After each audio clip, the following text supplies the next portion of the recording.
ಇಲ್ಲಿವರೆಗೆ ಎಲ್ಲ ರೈತ ಸಂಘದ ಬಗ್ಗೆ ಹೇಳಿದ್ರು. ಸಿದ್ದೇಶ್ವರ ಶ್ರೀಗಳನ್ನ ಒಂದ ಮಾತಿನೊಳಗೆ ನೆನಪು ಮಾಡಿಕೊಳ್ಳುತ್ತೀನಿ. ಅಮೆರಿಕಕ್ಕೆ ಹೋಗಿ ಪ್ರವಚನ ಮಾಡಿ ಭಾರತಕ್ಕೆ ಬರ್ತಾ ಇದ್ರು. ವಿಮಾನ ನಿಲ್ದಾಣದೊಳಗೆ ಒಂದೇ ಒಂದು ಪ್ರಶ್ನೆ ಮಾಡಿದ್ರು, ಬುದ್ಧಿ ಜಗತ್ತಿನ ಎಲ್ಲ ದೇಶಗಳಿಗೆ ಅಡ್ಡಾಡಿರಿ, ಸಂಚಾರ ಮಾಡಿರಿ, ಪ್ರವಚನ ಮಾಡಿರಿ, ನೀವು ಯಾರಿಗೆ ಗೌರವ ಕೊಡ್ತೀರಿ ಅಂತಂದಾಗ ನಡೆದಾಡುವ ಸಂತರ ಬಾಯಿಂದ ಬಂದಿರತಕ್ಕಂಥ ಮಾತು, ಈ ಮಣ್ಣಿನೊಳಗ ಚಿನ್ನದಂತ ಬೆಳೀತಕ್ಕಂಥ ಅನ್ನದಾತನಿಗೆ ನಾ ಗೌರವ ಕೊಡ್ತೀನಿ ಅಂತ ಹೇಳ್ಯಾರ. ನಾನು ಪರಮ ಪೂಜ್ಯರ ದಿವ್ಯ ಸಾನ್ನಿಧ್ಯದೊಳಗ ಮುಗುಳಕೋಡದಪ್ಪ ರೈತರ ಮ್ಯಾಗ ಹೆಲಿಕಾಪ್ಟರ್ ಮೂಲಕ ಹೂ ಹಾಕಿದ್ರು. ಅವರ ಸಾನ್ನಿಧ್ಯದೊಳಗೆ ಈ ವೇದಿಕೆ ಮುಖಾಂತರ ರಾಜ್ಯ ಸರ್ಕಾರಕ್ಕಲ್ಲ, MLA-ಗಳಿಗಲ್ಲ, ಇಡೀ ನಾಡಿನ ರೈತರಿಗೆ ಒಂದು ಸಂದೇಶವನ್ನು ಕೊಡ್ತೀನಿ. ಇವತ್ತು ನಮ್ಮ ಸಂಘಟನೆ, ಆ ಸಂಘಟನೆ, ಈ ಸಂಘಟನೆ, ಆ ದಕ್ಷಿಣ ಕರ್ನಾಟಕ, ಉತ್ತರ ಕರ್ನಾಟಕ, ಆ ಜಿಲ್ಲೆ, ಈ ಜಿಲ್ಲೆ, ನಾನು ಅಧ್ಯಕ್ಷ, ನೀನ್ ಅಧ್ಯಕ್ಷ, ಇದೆಲ್ಲವನ್ನ ದೂರ ಸರಿಸಿಬಿಟ್ರಿ. ಈ ವೇದಿಕೆ ಮುಖಾಂತರ ವಿನಂತಿ ಮೂಲಕ ನಿಮ್ಗೆ ಆಹ್ವಾನವನ್ನು ಕೊಡ್ತೇನೆ. ಮುಂದಿನ ದಿನಮಾನದೊಳಗೆ ಉತ್ತರ ಕರ್ನಾಟಕದೊಳಗೆ ಒಂದು ಸಮಾವೇಶ ಆಗ್ತದ. ನಿಮ್ಮೆಲ್ಲ ರಾಜ್ಯಾಧ್ಯಕ್ಷ, ನಿಮ್ಮೆಲ್ಲ ಪದಾಧಿಕಾರಿಗಳು, ನಿಮ್ಮೆಲ್ಲ ಸಂಘಟನೆಯನ್ನು ದೂರ ಸರಿಸ್ರಿ. ಮುಗುಳಕೋಡ ಅಪ್ಪ ಅವ್ರ ನೇತೃತ್ವದೊಳಗ ಲಕ್ಷಾಂತರ ರೈತರು ಸೇರ್ತಾರ, ಬಂದೆಲ್ಲ ಸೇರ್ಕೊಂಡ್ಬಿಡ್ರಿ. ನೀವೆಲ್ಲ ವಿಚಾರ ಮಾಡ್ರಿ. ಯಾವ್ದಾರ ಒಂದು DCC ಬ್ಯಾಂಕ್ ಬರ್ತಾರ, BJP, JDS, ಕಾಂಗ್ರೆಸ್ ರಾತ್ರಿ ಮರಿತಾರ, ಹೋಟೆಲ್ದಾಗ ಒಂದಾಗ್ತಾರ. ನಿಮಗೆ ವಿಚಾರ ಮಾಡ್ಬೇಕು ನೀವೆಲ್ಲ. ಯಾಕ್ರಿ ಬುದ್ಧಿ? ಎಲ್ಲ ಪಕ್ಷ, ಜಾತಿ, ಧರ್ಮ, ರೊಕ್ಕ ಹಿಂದೆ ಬಡದಾಡಿ ಇರ್ತಾರೆ, ಎಲ್ಲ ಮರಿತಾರ. ಮತ್ ನೀವ್ಯಾಕೆ ಒಂದಾಗ್ತಾ ಇಲ್ಲ? ಇವತ್ತಿಲ್ಲಿ ಸಿದ್ದೇಶ್ವರ ಜಾತ್ರೆ ನಡೆದಿರ್ತದ, ಮುಗುಳಕೋಡದ ಎಲ್ಲಾ ಲಿಂಗರ ಜಾತ್ರೆ ನಡೆದಿರ್ತದ, ಲಕ್ಷಗಟ್ಟಲೆ ಜನ ಇರ್ತದ, ತೇರ್ ಎಳೀತಿರ್ತದ. ಆ ಮೂಲೆಯೊಳಗೊಬ್ಬ ನಿಂತಿರ್ತಾನ. ಎಲ್ಲಾ ಮಂದಿ ನಮಗ್ ಪರಿಚಯ ಇರೋದಿಲ್ಲ. ಆದ್ರ ನಮ್ ಬೆಳಗಾವಿಯವ, ಬಿಜಾಪುರದವ, ಗದಗದವ ಅಂತೇಳಿ ಒಬ್ಬ ಪರಿಚಯ ಇರ್ತಾನ. ಹೆಂಗ ದೂರಿಂದ ಕೈ ಮಾಡ್ತಿರಲ್ಲ. ಇನ್ನು ಮ್ಯಾಗ ನಿಮಗೆ ವಿನಂತಿ ಮಾಡಿಕೊಡುತ್ತೀನಿ, ಕರ್ನಾಟಕದ 31 ಜಿಲ್ಲೆ ಒಳಗೆ ಹಸಿರು ಟವಲ್ ಹಾಕೊಂಡು ಯಾವ ಬೆಟ್ಟ ಆಗ್ತಾನೆ ಇವ ರೈತ ಸಂಘದ ಅಂತ ಅಭಿಮಾನಿ ಒಪ್ಕೊಂಡು ಯಾವಾಗ ಗೆಲ್ಲಿಕ್ ಸಾಧ್ಯದ? ಎಷ್ಟು ವರ್ಷ ಆತ ಈ ಭಾಗದೊಳಗೆ ರಾಜಕಾರಣಿಗಳದಾರಲ್ಲ, ಅಧಿವೇಶನದೊಳಗೆ ಬಹಳ ಚಂದ ಮಾತಾಡ್ತಾರ. ಎಷ್ಟೈತ್ರಿ ಆಲ್ಮಟ್ಟಿ? 519.6 ಈಗ ಸದ್ಯ ಅದ. 524.256 ಆಗ್ಬೇಕು. ಇವೆಲ್ಲ ಏನು MLA-ಗಳು ಸಾಯನ ಆಗ್ತದಾನ? ಇದು ನೀವು ಯಾವಾಗ ಕೇಳೋರು? 10 ವರ್ಷ ಆತ್ ನೋಡ್ತೀನಿ ವಿಧಾನಸೌಧದೊಳಗೆ ಮಾತಾಡ್ತಾರ. ಆಲ್ಮಟ್ಟಿ ಎತ್ತರ ಆಗ್ಬೇಕು. ಯಾವಾಗ ಆಗ್ಬೇಕು? MLA-ಗಳ ಪಗಾರ ಹೆಚ್ಚಾಗ್ಯದ, ಅವ್ರ ಭತ್ತೆ ಹೆಚ್ಚಾಗ್ಯದ, ಸವಲತ್ತುಗಳು ಹೆಚ್ಚಾಗ್ಲಿಕ್ಕತ್ತವ. ಆದ್ರ 5 ಜಿಲ್ಲೆಗಳಿಗೆ ನೀರಾವರಿ ಬರ್ತಕ್ಕಂಥ ಆಲಮಟ್ಟಿ 524.256 ಯಾಕೆ ಎತ್ತರ ಆಗ್ತಾ ಇಲ್ಲ? ನಿಮ್ ಒಳಗ್ ಗಟ್ಟಿ ಧ್ವನಿ ಆಗ್ತಾ ಇಲ್ಲ. ಯಾವ MLA ಮ್ಯಾಗ ಡಿಪೆಂಡ್ ಇಲ್ಲ. ಈ ವೇದಿಕೆ ಹೆಂಗದ ಅಂದ್ರೆ ಧರ್ಮಾತೀತವಾಗಿ, ಪಕ್ಷಾತೀತವಾಗಿ, ಜಾತ್ಯತೀತವಾಗಿ ಜಗತ್ತಿಗೆ ಅನ್ನ ಹಾಕಿದ ಅನ್ನದಾತನ ವೇದಿಕೆ ಇದು. ಯಾವುದೇ ಪಕ್ಷ ಜಾತಿಗೆ ಸಂಬಂಧ ಇಲ್ಲ. ನೀವು ಯಾಕೆ ಗಟ್ಟಿ ಆಗಬೇಕು ಅಂತಂದ್ರ ಒಂದು ಮಾತನ್ನು ಹೇಳ್ತೀನಿ. ಈ ಟವಲ್ಗೆ ಎಷ್ಟು ತಾಕತ್ತದ ಈ ನಾಡಿನೊಳಗೆ ಅದಂದ್ರ 1987 ಮಹದಾಯಿ ನೀರಿಗಾಗಿ 13.5 TMC ನೀರಿಗಾಗಿ ಹೋರಾಟ ನಡೆದಿತ್ತು. 7.6 TMC ಕುಡಿಯುವ ನೀರಿನ ಹೋರಾಟಗಾಗಿ. ಅದು ಗುಂಡೂರಾವ್ ಸರ್ಕಾರ ಅಂತೇಳಿ ರಾಜ್ಯದೊಳಗೆ ಗುಂಡೂರಾವ್ ಮುಖ್ಯಮಂತ್ರಿ ಇದ್ದ.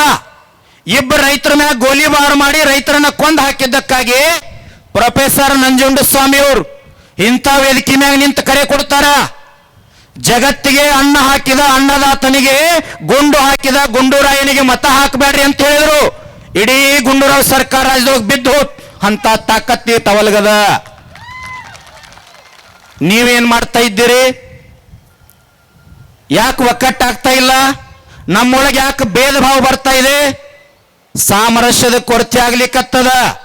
ಸರ್ಕಾರಕ್ಕೆ ಎಚ್ಚರಿಕೆಯನ್ನು ಕೊಡ್ತೀನಿ. 5 ಗ್ಯಾರಂಟಿಗಳನ್ನು ಕೊಟ್ಟಿರಿ, ರಾಜ್ಯ ಹಾಳಾಗಿ ಹೊಂಟದ. ಧಾರವಾಡದೊಳಗೆ ಮೊನ್ನೆ 50,000 ವಿದ್ಯಾರ್ಥಿಗಳು ನೌಕರಿಗಾಗಿ ಹೋರಾಟ ಮಾಡ್ತಾ ಇದ್ದಾರ. 2,86,000 ಹುದ್ದೆಗಳು ಖಾಲಿ ಅದಾವು.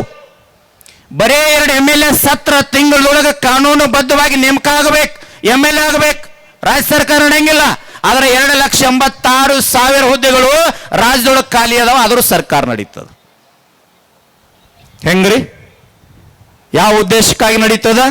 ಇಲ್ಲೊಂದು ಹೇಳಿದ್ರು, NTPC ಇಂದ ಕರೆಂಟ್ ಮಹಾರಾಷ್ಟ್ರಕ್ಕೆ ಹೊಂಟದ. ಇಲ್ಲಿ ಯಾವುದೋ ತಳೆವಾಡ ಅಂತ ಅನ್ನೋ ಊರ್ದಾಗ ಹೋದಲ್ರಿ, ತಳೆವಾಡ ಅನ್ನೋ ಊರ್ದೊಳಗೆ ರೈತ ತಹಸೀಲ್ದಾರ್, PSI ಎಲ್ಲ ಸಿಬ್ಬಂದಿ ಇದ್ದಾಗ ರೈತ ವಿಷಯ ತಗೊಳ್ತಾನಂದ್ರೆ ಎಲ್ಲಿ ಹೊಂಟದ ಕಾನೂನು ವ್ಯವಸ್ಥೆ? ಪರಿಹಾರ ಸಿಗ್ತಾ ಇಲ್ಲ. ಯಾರು ಕೇಳೋರು? MLA ಕೇಳಂಗಿಲ್ಲ, MP ಕೇಳಂಗಿಲ್ಲ. ಇವತ್ತು ರಾಜ್ಯದೊಳಗೆ ಜಾತಿ ಸಮೀಕರಣ ನಡೆದದ. ಯಾಕೆ ಮಾಡ್ತಾ ಇದ್ದೀರಿ ಜಾತಿ ಸಮೀಕರಣ? ನಮ್ಮಲ್ಲಿ ಜಾತಿ ಇಲ್ಲ, ಕನ್ನಡ ನಾಡಿರೋದು ಎರಡೆರಡು ಜಾತಿ ಅದಾವು, ಹೆಣ್ಣು ಗಂಡು ಅದು ಅಲ್ಲ. ದುಡಿಯುವಂತವ್ರದ್ದು ಒಂದು ಜಾತಿ ಆದ್ರೆ ದುಡ್ದಂತವ್ರದ್ದು ಕುಂತು ತಿನ್ನೋರು ಒಂದು ಜಾತಿ ಅದ, ಎರಡು ಜಾತಿ ಅದಾವ, ಬೇರೆ ಯಾವುದಿಲ್ಲ. ಯಾಕೆ ಜಾತಿ ಸಮೀಕರಣ ಮಾಡ್ತೀರಿ? ಮಾಡ್ರಿ. ಜಾತಿ ಸಮೀಕರಣ ಮಾಡೋದಾದ್ರ ಯಾಕೆ ಕರ್ನಾಟಕಗಳು ರೈತ ಆತ್ಮಹತ್ಯೆ ಮಾಡ್ಕೊಳಿಕತ್ತಾನ? ವೃದ್ಧಾಶ್ರಮಗಳು ಅನಾಥಾಶ್ರಮಗಳ ಸಂಖ್ಯೆ ಯಾಕೆ ಹೆಚ್ಚಾಗ್ಲಿಕ್ಕತ್ತ? ಒಂದು ಸಮೀಕರಣ ಮಾಡ್ರಿ. 224 MLAಗಳು ಚುನಾವಣೆಗೆ ನಿಂತು ಅನ್ಯಾಯದಿಂದ ಎಷ್ಟು ಹಣ ಸಂಗ್ರಹ ಮಾಡ್ಯಾರ ಸಮೀಕ್ಷೆ ಮಾಡಿ ಎನ್ಕ್ವೈರಿ ಮಾಡಿ ಹಣ ತಂದು CM ಅಕೌಂಟಿಗೆ ಹಾಕೋರಿ, ರೈತರಿಗೆ ಕೊಡ್ರಿ. ಇಲ್ಲಂದ್ರೆ ಏನಾಗ್ತದ? ನಾವು ಎಲ್ಲ ರೈತರು ಏನ್ ಮಾಡಕತ್ತೀವಿ ಅಂದ್ರೆ ಸುಮ್ಮನೆ ಹಂಗ ಸಮಾವೇಶ ಮಾಡುದು ಜೈ ಅನ್ನೋದು ಹೋಗಿಬಿಡುದು. ಈ ನಾಡಿನ ಪರಮ ಪೂಜ್ಯರನ್ನ ಯಾಕೆ ವೇದಿಕೆ ಮ್ಯಾಗ ನಾವು ಗೌರವದಿಂದ ಅವ್ರ ಪಾದಕ್ಕೆ ಹನಿ ಹಚ್ಚಿ ವಿನಂತಿ ಮಾಡ್ಕೊಂಡು ಯಾಕೆ ಕರ್ಕೊಂಡು ಬಂದಿವಿ ಅಂತಂದ್ರ, ಇಲ್ಲಿ ಕುಂತಿರ್ತಕ್ಕಂಥ ಮಹಾತ್ಮರ ಸಾಮಾನ್ಯರಲ್ಲ, ಬಹಳ ಜನ ಮಠಾಧೀಶರದಾರ. ಎಲ್ಲದಕ್ಕೂ ನಮ್ಮ ರೈತ ಸಂಘವನ್ನು ಬಳಕೆ ಮಾಡ್ಕೊಂತಾರ. ಆದ್ರ ಮುಗಳಕೋಡು ಮಠ ಹೆಂಗದ ಅಂತಂದ್ರ, ಮುಗಳಕೋಡು ಹೋದ ವರ್ಷದೊಳಗೆ ಅಪ್ಪವರು ಹುಟ್ಟಿದ ಹಬ್ಬದೊಳಗೆ ಹೆಲಿಕಾಪ್ಟರ್ ಮೂಲಕ ಇಡೀ ರೈತರನ್ನ 30,000 ರೈತರನ್ನ ಒಂದೇ ವೇದಿಕೆ ಮ್ಯಾಗ ಕೂಡಿಸಿ ಕೇಸರಿ ಬಿಳಿ ಹಸಿರು ಟೋಪಿ ಹಾಕಿ ಹೂ ಹಾಕಿ ಗೌರವ ಕೊಟ್ಟಿರ್ತಕ್ಕಂಥ ನಾಡಿನ ಶ್ರೇಷ್ಠ ಮಠ ಮುಗಳಕೋಡು ಮಠ ಅದ. ಯಾಕೆ ನಾನು ಅವ್ರ ಬಗ್ಗೆ ಇಷ್ಟು ವಿಚಾರ ಹೇಳಿ ಅಂತಂದ್ರೆ, ಗುರ್ಲಾಪುರ ಹೋರಾಟಕ್ಕೆ ಕುಂತಾಗ ಅವ್ರ ಪಾದಕ್ಕೆ ಹೋಗಿ ಬಿದ್ದು ಬೇಡ್ಕೊಂಡೆ. ನಾ 5ನೇ ದಿವಸಕ್ಕೆ ಒಂದು ಮಾತು ಹೇಳಿದೆ, ಅಪ್ಪ ರಾಜಕಾರಣ ಬಹಳ ಗಟ್ಟಿ ಆಗ್ಯದ, ಸರ್ವಾಧಿಕಾರತ್ವ ಆಗ್ಯದ, ಗೆಲ್ಲೋದು ಕಠಿಣ ಅದ ಅಂತಂದಾಗ ಅವ್ರು ಒಂದು ಮಾತು ಹೇಳಿದ್ರು, ಮುಗಳಕೋಡದ ಎಲ್ಲಾ ಲಿಂಗರ ಗದ್ದೆಗೆ 108 ಕಾಯಿ ಹೊಡಿತಾನಂತ ಬೇಡ್ಕೊರಪ್ಪ, ಸ್ವಕಾರ ಆಗ್ತದ ಅಂತ ಹೇಳಿದ್ರು. 5ನೇ ದಿವಸ ಸಾಯಂಕಾಲ ಅವ್ರ ಪಾದದ ನೇತೃತ್ವ ಬೇಡ್ಕೊಂಡು ಹೋಗುದಿ. 9ನೇ ದಿವಸ ಸಾಯಂಕಾಲ ಶಿವಾನಂದ ಪಾಟೀಲ್ರು ಬಂದು ಅಪ್ಪವ್ರ ಕಾಲಿಗೆ ಬಿದ್ದು ಲೆಟರ್ ಕೊಟ್ಟು ಹೋಗ್ಯಾರ. ಇದು ಮುಗಳಕೋಡು ಮಠದ ತಾಕತ್ತಿದು. ನಾನು ನಿಮಗೆ ವಿನಂತಿ ಮಾಡಿಕೊಳ್ತೀನಿ, ಒಂದು ನೀವು ಗಟ್ಟಿ ಆಗ್ರಿ. ಒಂದು ತುತ್ತು ಅನ್ನವನ್ನು ಹಾಕುವಾಗ ಯಾವ ಅಧಿಕಾರಿ ಇರಲಿ, ಎಷ್ಟೇ ದೊಡ್ಡ ವ್ಯಕ್ತಿ ಇರಲಿ, ಒಂದು ತುತ್ತು ಅನ್ನವನ್ನು ಬಾಯೊಳಗೆ ಹಾಕುವಾಗ ಏನು ದೇವರಿಗೆ ಬೇಡ್ಕೋರಿ ಅಂದ್ರ, ಯಾವ ರೈತ ತನ್ನ ಭೂಮಿಯೊಳಗೆ ಬೆವರು ಸುರಿಸಿ ದುಡ್ದನಲ್ಲ, ಆ ರೈತನ ಹೆಂಡತಿ ಮಕ್ಕಳು ಬಂಧು ಬಳಗ ಅಣ್ಣ ತಮ್ಮ ಎಂದೂ ಕೂಡ ಬಡತನದೊಳಗ ನರಳುವಂಗ ಆಗದೇ ಇರಲಿ ಅಂತೇಳಿ ಬೇಡ್ಕೊಂಡು ಒಂದು ತುತ್ತು ಬಾಯಾಗ ಅನ್ನ ಹಾಕ್ರಿ. ಇನ್ನೊಂದದ, ನಿಮ್ಮ ಮನೆಯೊಳಗೆ 4 ಜನ ಮಕ್ಕಳು ಇರ್ತಾವ. ಯಾರೇ ಮಠಾಧೀಶರು ರಾಜಕಾರಣಿಗಳು ಬಂದ್ರೆ ಏನು ಪರಿಚಯ ಮಾಡಿಸ್ತೀರಿ? ಒಬ್ಬ ಪೊಲೀಸ್ ಅದಾನ್ರಿ, ಒಬ್ಬ ಡಾಕ್ಟರ್ ಅದಾನ್ರಿ, ಒಬ್ಬ ಇಂಜಿನಿಯರ್ ಅದಾನ, ಹೊಲ್ದಾಗ ಕೆಲಸ ಮಾಡವ ಅದಾನ ಬಿಡ್ರಿ ಅಂತೀರಿ. ಇನ್ನು ಮ್ಯಾಗ ಹಂಗನ್ನು ಬೇಡ್ರಿ. ಧರ್ಮ, ಜಾತಿ, ಮತ, ಪಂಥ, ಪಕ್ಷ, ದೊಡ್ಡವ ಸಣ್ಣವ ಮೇಲು ಕೀಳು ಅಲ್ಲಾರ್ದ ಭೂಮಿ ತಾಯಿ ಮಡಿಲೊಳಗೆ ಬೆವರು ಸುರೇಶ್ ಅನ್ನವನ್ನ ದುಡೋದು ಈ ಜಗತ್ತನ್ನ ಜೀವಂತ ಇಟ್ಟಿರ್ತಕ್ಕಂಥ ಶ್ರೇಷ್ಠ ರೈತ ನನ್ನ ಮಗ ಅದನ್ನಂತ ಅಭಿಮಾನಲೇ ಪರಿಚಯ ಮಾಡಿಸ್ರಿ. ಎಲ್ಲರೂ ಮಾತಾಡ್ತೀರಿ, ನೀವೆಲ್ಲ ಎಲ್ಲ ರೈತ ಮುಖಂಡರದಿರಿ, ನೀವು ರೈತರದಿರಿ, ರೈತ ತಾಯಂದ್ರದಿರಿ. ಬುದ್ಧಿಯವ್ರಿಗೆಲ್ಲ ಏನ್ ಹೇಳ್ತಾರ, ಇಲ್ಲೊಂದಿಬ್ಬರು ಹೇಳಿದ್ರು ನನಗೆ, ರೈತರಿಗೆ ಹೆಣ್ಣು ಕೊಡುವರೆ ಅದನ್ನ ಹೇಳ್ರಿ ಅಂತ ಹೇಳ್ತಾರೆ. ನೀವೆಲ್ಲರೂ ರೈತರದಿರಿ, ಕೈ ಎತ್ತರು ನೋಡೋಣ. ಮುಗಳಕೋಡು ಅಪ್ಪವ್ರು ಸಾಕ್ಷಾತ್ ದೈವ ಸ್ವರೂಪ ಕುಂತಾರ, ಮ್ಯಾಗ ಕೈ ಎತ್ತರಪ್ಪ, ರೈತರಿಗೆ ಹೆಣ್ಣು ಕೊಡಂಗಿಲ್ಲ ಅಂತ ಹೇಳ್ತೀರಿ. ನಿಮ್ಮ ಮಕ್ಕಳನ್ನ ಯಾರು ರೈತರು ಕೊಡ್ತಾರ, ಕೈ ಎತ್ತರು ನೋಡೋಣ. ಒಬ್ಬರು ಎತ್ತಂಗಿಲ್ಲ ಇವ್ರು. ಇವರೆಲ್ಲ ರೈತರ ಬುದ್ಧಿಯವ್ರು, ಒಬ್ಬರು ಎತ್ತಂಗಿಲ್ರಿ ಇವ್ರು. ಮತ್ತೆ ಇವ್ರು ಹೆಂಗಂದ್ರ, ಅವ ಗಟಾರ್ ಬಡಿಲಿ ರೋಡ್ ಹಾಡ್ಲಿ, ಅವ ಬೆಂಗಳೂರು ಹುಬ್ಳಿ ದೆಹಲಿಯಾಗಿರ್ಬೇಕು, ಸರ್ಕಾರಿ ನೌಕರಿನೇ ಇರ್ಬೇಕು. ನಿಮಗೆ ಲಕ್ಷ್ಯ ಇರ್ಲಿ, ಇನ್ನು 8 ವರ್ಷನೊಳಗೆ 1 ಎಕರೆ ಭೂಮಿ ಇದ್ದಾವ, 1 2 ಕೋಟಿ ಕಿಮ್ಮತ್ತು ಬಹಳತದ. ಜಗತ್ತಿಗೆ ಅನ್ನ ಹಾಕಿರ್ತಕ್ಕಂಥ ಎಂದೂ ಕೂಡ ಕೈ ಒಡ್ಡಂಗಿಲ್ಲ. ಜಗತ್ತಿಗೆ ನೀಡಿರ್ತಕ್ಕಂಥ ನಿಜವಾದ ಜಮೀನ್ದಾರ್ ಯಾರಂದ್ರೆ ರೈತ ಮಾಲಕ್ ಆಗ್ತಾನ. ನಾವು ಅಧಿವೇಶನದೊಳಗೆ ಮೊನ್ನೆ 2 ಬೇಡಿಕೆ ಇಟ್ಟಿವಿ. ಎಲ್ಲ ಸರ್ಕಾರಿ ನೌಕರಸ್ಥರು 60 ವರ್ಷ ಆದ ನಂತರ ಪೆನ್ಷನ್ ಬರ್ತದಲ್ಲ ಅವರೆಲ್ಲ, ನಮ್ಮ ರಾಹುಲ್ ಕೋಬ್ಕಡ್ಡಿ ಅವರು, ಶಾಂತಗೌಡರು ಮತ್ತು ಚುನಪ್ಪ ಪೂಜಾರು ನೇತೃತ್ವದ ಸಿದ್ದರಾಮಯ್ಯನವ್ರಿಗೆ ಒಂದು ಮನವಿ ಕೊಟ್ಟೇವೆ. 60 ವರ್ಷ ಆಗಿರ್ತಕ್ಕಂಥ 31 ಜಿಲ್ಲೆಗಳು ಇರ್ತಕ್ಕಂಥ ಗಂಡ ಹೆಂಡತಿ ಇರ್ತಕ್ಕಂಥ ಒಂದು ರೈತ ಕುಟುಂಬಕ್ಕೆ 10,000 ತಿಂಗಳಿಗೆ ಪೆನ್ಷನ್ ಕೊಡ್ಬೇಕಂತ ನಾವು ಬೇಡಿಕೆ ಇಟ್ಟಿವಿ. ಇನ್ನೊಂದು ಇಟ್ಟಾರ, ಅವ್ರು ಏನಿಟ್ಟಾರ ಅಂದ್ರೆ 1 ಲೀಟರ್ ಹಾಲಿಗೆ 100 ರೂಪಾಯಿ ಕೊಡ್ಬೇಕಂತ ಇಟ್ಟಾರ. ನಾ ಬಹಳ ವಿಷಯದ ಆಳಕ್ಕೆ ಹೋಗಂಗಿಲ್ಲ, ಒಂದು ಮಾತು ನನ್ನ ಮಾತು ಮುಗಿಸ್ತೀನಿ. ಅಪ್ಪ ಅವ್ರಿಗೆ ಮಾತಾಡಿಕ್ಕೆ ಅವ್ರಿಗೆ ಅವಕಾಶ ಕೊಡ್ತೀನಿ, ಜಲ್ದಿ ಮುಗಿಸ್ತೀನಿ. ಇಂಥ ಸಾಧು ಸಂತರ ಹುಟ್ಟಿದ ಪುಣ್ಯಭೂಮಿ ಅದ. ಸನ್ಮಾನ್ಯ ಸಿದ್ದರಾಮಯ್ಯನವ್ರಿಗೆ ಈ ಬಿಜಾಪುರ ಜಿಲ್ಲೆ ಅನ್ನೋದಕ್ಕಿಂತ ಉತ್ತರ ಕರ್ನಾಟಕದ ಅನ್ನದಾತರ ಪರವಾಗಿ ವಿನಂತಿ ಮಾಡಿಕೊಡ್ತೀನಿ, ಇವೆಲ್ಲ ಗ್ಯಾರಂಟಿ ತೆಗೀರಿ, ಎರಡೇ ಎರಡು ಕೊಡ್ರಿ. ಕರ್ನಾಟಕದೊಳಗ ಯಾವುದೋ ಬ್ಯಾಂಕ್ ಇರಲಿ, ಸಂಪೂರ್ಣ ರೈತನ ಸಾಲ ಮನ್ನಾ ಮಾಡ್ರಿ. ಇನ್ನೊಂದದ ಯಾವ್ದಂತಂದ್ರೆ ಸಾಧು ಸಂತರ ಹುಟ್ಟಿದ ಪುಣ್ಯ ಭೂಮಿ ಅದ, ಕರ್ನಾಟಕ ಹಾಳಾಗ್ಲಿಕ್ಕತ್ತದ, ಸಂಪೂರ್ಣ ಬಾರ ಸಾರಾಯಿಗಳನ್ನ ಇವತ್ತಿನಿಂದ ಬಂದ್ ಮಾಡಿಬಿಡ್ರಿ. ಎಂದೂ ನಿಮ್ಮ ಮುಂದೆ ನಾವು ಕೈ ಒಡ್ಡಂಗಿಲ್ಲ. ರೈತರು ನಾವ ನಿಮಗೆ ಬೇಕಾದ್ರೆ 500 ರೂಪಾಯಿ ಕೊಟ್ಟು ಓಟ್ ಹಾಕಿ ನಿಮಗೆ ಖರ್ಚಿಗೆ ಕೊಡ್ತೀವಿ. ಯಾಕ್ರಿ? DCC ಬ್ಯಾಂಕಿನ ಬಗ್ಗೆ ರೈತರಿಗೆ ಗೊತ್ತಿಲ್ಲ. 40,000 ರೂಪಾಯಿ ಕೊಡ್ತಾರೆ ಎಕರೆ. ನಬಾರ್ಡ್ ಗೈಡ್ಲೈನ್ಸ್ ಅದ 82,600 ರೂಪಾಯಿ ಕೊಡ್ಬೇಕಂತ ಹೇಳಿ. ನಮಗ್ ಗೊತ್ತಿಲ್ಲ, ಕೇಳ್ತಾ ಇಲ್ಲ. ನಮ್ದು ಒಂದೇ ಕನಸದ, ಏನದ ಅಂತಂದ್ರ ನಾವೇನು ಮನಿ ಮ್ಯಾಗ ಮನಿ ಕಟ್ಟಬೇಕಂತಿಲ್ಲ, ಅಪ್ಪವ್ರ ಆಶೀರ್ವಾದದಿಂದ ಒಂದು ಕನಸದ ಬುದ್ಧಿ. ಕರ್ನಾಟಕ ಒಳಗ ಕಬ್ಬಿಗೆ 5,500 ರೂಪಾಯಿ ಪ್ರತಿ ಟನ್ನಿಗೆ ಆಗಬೇಕು. ಗೊಂಜಾಳ, ಗೋಧಿ, ದಾಳಂಬ್ರಿ, ದ್ರಾಕ್ಷಿ, ತೊಗರಿ, ಜೋಳ ಏನದಲ್ಲ, ಈಗ ಹೆಂಗ ಬಾಟ್ಲಿಗೆ 10 ರೂಪಾಯಿ ಇದಲ್ಲ, ಹಂಗ ಪ್ರತಿಯೊಬ್ಬ ರೈತ ಹೊಲ್ದಾಗಿಂದ ಬಂದ ತಕ್ಷಣ 10,000 ರೂಪಾಯಿ ಕ್ವಿಂಟಲ್ ಅದ, ಬೇಕಂದ್ರೆ ತಗೋ, ಬೇಡಂದ್ರೆ ಬೇಡ ಅನ್ನುವಂಗ ರೈತಗೆ ತಾಕತ್ತು ಬರಬೇಕು. ಎಂದೂ ಕೂಡ ರೈತ ನಮ್ಮ ಕನಸು ಏನದ ಅಂದ್ರ, ಮನ್ಯಾಗ ಮಗಳ ಮದುವೆ, ಮಗನ ಶಿಕ್ಷಣ ಅನಿವಾರ್ಯ ಬತ್ತು ಅಂತಂದ್ರ ಬ್ಯಾಂಕಿನೊಳಗೆ ಸಾಲ ತೆಗಿಸಬಾರ್ದು, ಬಡ್ಡಿ ಹಂಗ ರೊಕ್ಕ ತೆಗಿಸಬಾರ್ದು. ಪ್ರತಿಯೊಬ್ಬ ರೈತ ಒಳಗ ಟ್ರೆಜರಿಯಾಗ ಹೋಗಿ ರೊಕ್ಕ ತಂದು ಮಗಳ ಮದುವೆ ಮಾಡುವಂತ ಸಾಮರ್ಥ್ಯ ಯಾವಾಗ ಬರ್ತೈತಲ್ಲ, ಅವಾಗ ನಮ್ಮ ಜನ್ಮ ಸಾರ್ಥಕ ಆಗ್ತದ. ಒಂದು ಮಾತನ್ನು ಹೇಳಿ ನಾನು ಮಾತು ಮುಗಿಸ್ತೀನಿ. ರಾಜಕಾರಣಿಗಳ ವ್ಯವಸ್ಥೆ ಹೆಂಗದ ಅಂತಂದ್ರ, ಬುದ್ಧಿ ಮಣ್ಣಿ ನಾನು ಚೂನಪ್ಪ ಇಲ್ಲೇ ಒಂದು ದಾವಣಗೆರೆ ಜಿಲ್ಲೆ ಒಳಗ ಅದೇನೋ ಜಾದು ಅಂತಾರ ನಡೆದಿತ್ತು ಬುದ್ಧಿ, ಹೋಗಿದ್ವಿ. ಅವ ಏನ್ ಮಾಡಿದ್ರವ, ಮೊದಲು ಕಲ್ಲು ತಿಂದ, ಕಟ್ಟಿಗೆ ತಿಂದ, ಇಂಥ ಟೇಬಲ್ 4-5 ತಿಂದು ಬಿಟ್ಟವ. ಆಮೇಲೆ ಕೆಬಣ ತಿಂದ. ಅವಾಗ ಒಂದ ಅಧ್ಯಕ್ಷರು, ಯಾಕ್ರಿ ಯಾರು ನಗವಾರಲ್ರಿ ಅಂದವ. ಅವಾಗ ಅಧ್ಯಕ್ಷರು ಅಂದ್ರು, ನೀ ಏನ್ ದೊಡ್ಡ ಸಾಧನೆ ಮಾಡಿ ಅಂತ ತಗೊಂಡಪ್ಪ ಅಂದ್ರು.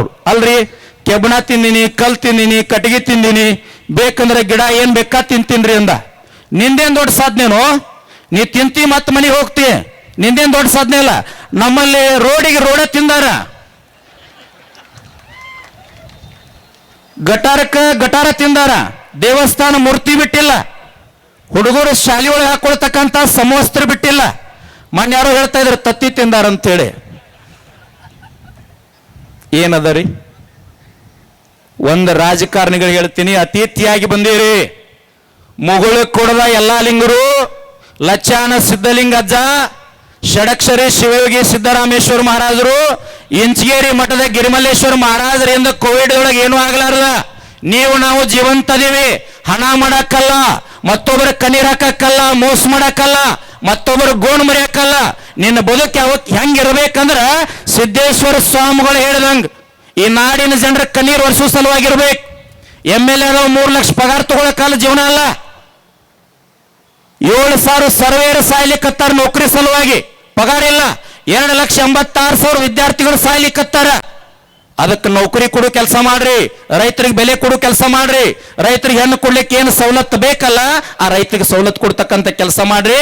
ಆಲಮಟ್ಟಿ ವಿಚಾರಕ್ಕೆ ನಿಮ್ಗೆ ಬಿಜಾಪುರ ಜಿಲ್ಲೆಯವ್ರಿಗೆ ನಾವು ಒಂದು ಮಾತು ಕೊಡ್ತೀವಿ. ಚೂಣಪ್ಪ ಪೂಜಾರಿ ಅವ್ರು ನಾವು 524.750 ಆಗು ಮಠ ನೀವು ಯಾವುದೇ ಹೋರಾಟಕ್ಕರು ಸಹಿತ 31 ಜಿಲ್ಲೆಗಳ ರೈತರನ್ನು ಕರ್ಕೊಂಡು ಬಂದು ನಿಮ್ಮ ಜೊತೆ ಹಗಲಿರುಳು ಹೋರಾಟ ಮಾಡ್ತೀವಿ ಅಂತ ಮಾತನ್ನ ಕೊಡ್ತೀವಿ.